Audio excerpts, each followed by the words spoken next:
यहाँ पर ज़मान पार्क पर कारकुनान जो मौजूद हैं उनके खाने का इंतज़ाम किया गया है। हम इस कैंप पर मौजूद हैं जहाँ से कारकुनान को खाना दिया जा रहा है। हम भाई से बात करेंगे क्या इंतज़ामात हैं और सहरी इफ्तारी का क्या शेड्यूल चल रहा है। अस्सलाम वालेकुम। जी वालेकुम सलाम जी। ये कहाँ से हैं आप?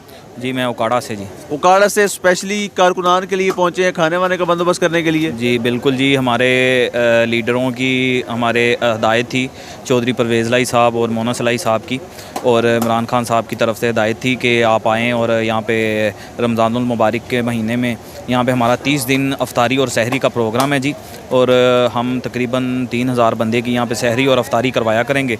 और अफ्तारी में हमारा मेन्यू है जी हलवा पूड़ी चने और रूह अफ़ज़ा, और जो सा सहरी का हमारा है जी उसमें ऑमलेट है, चने हैं, पराठा है, हलवा है, उसके साथ है चाय है, दही है और लस्सी है। तो ये खाना सारी रात चलता है? जी सारी रात चलता है जी।